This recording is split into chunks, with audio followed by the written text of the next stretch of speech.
জটিলতা দূর করে বিনিয়োগ প্রক্রিয়া সহজ করতে বিলুপ্ত করা হচ্ছে 6টি বিনিয়োগ সংস্থা।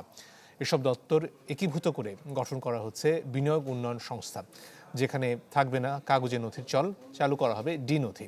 ইমদাদ হকের রিপোর্ট। ঢালাইয়ে দৃঢ়তা, নির্মাণে নিশ্চয়তা। প্রিমিয়ার সিমেন্ট, ঢালাইয়ের রাজা। সহজ ব্যবসার সূচকের তালিকায় বরাবরই তলানিতে বাংলাদেশ। আমলাতান্ত্রিক জটিলতার জের নিয়ে অসন্তোষ দেশি বিদেশি বিনিয়োগকারীদের। ফলে বছরের পর বছর দেশে নেই কাঙ্ক্ষিত বিনিয়োগ, যার প্রভাবে তৈরি হচ্ছে না প্রত্যাশিত নতুন কর্মসংস্থানও। এমন অবস্থা থেকে বের হয়ে আসতে চায় নতুন সরকার। উদ্যোগ নেওয়া হয়েছে বিনিয়োগ বিষয়ক সব সেবা একই ছাতার নিচে নিয়ে আসার।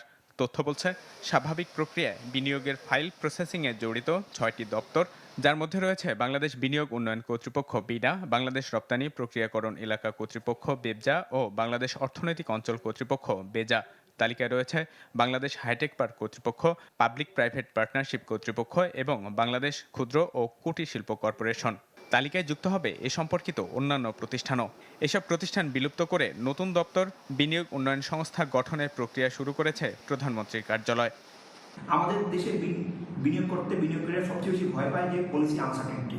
তো এক্ষেত্রে যদি আমরা এই নিশ্চয়তা দিতে পারি যে ট্যাক্স পলিসি এবং ইনসেন্টিভ পলিসিটা আগামী 10 বছরের জন্য ফিক্সড থাকবে এবং এটাকে যদি আমরা আইনি শুরু করে দিতে পারি, তাহলে আমাদের দেশে ইনভেস্টর আসার ক্ষেত্রে অনেক বেশি আগ্রহী হবে।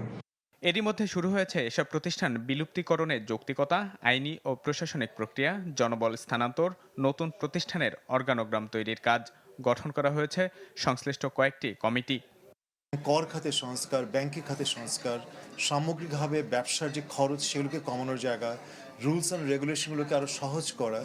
তো এইসব বিষয় কিন্তু আমরা জানি যে সরকারের নির্বাচনী যে ম্যানিফেস্টো সেখানে কিন্তু বেশ কিছু প্রতিশ্রুতি আছে।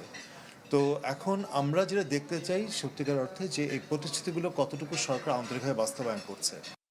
কাগজে ফাইলের চল বন্ধ করে সিদ্ধান্ত রয়েছে ডি নথি পদ্ধতি চালুরও। সব খসড়া চূড়ান্ত করা হবে 2 জুলাই প্রধানমন্ত্রীর সভাপতিত্বে অনুষ্ঠিত উচ্চ পর্যায়ের বৈঠকে। বাংলাদেশে ব্যবসা করার ক্ষেত্রে বেশিরভাগ পণ্যেই প্রতিযোগিতামূলক সক্ষমতার চেয়ে ব্যবসায়িক অনিশ্চয়তার বিষয়টি কাজ করে মারাত্মকভাবে। অথচ দেশি বিদেশি বিনিয়োগ টানার লক্ষ্যে দরকার সুষ্ঠু, সামঞ্জস্যপূর্ণ ও যথাযথ নীতি।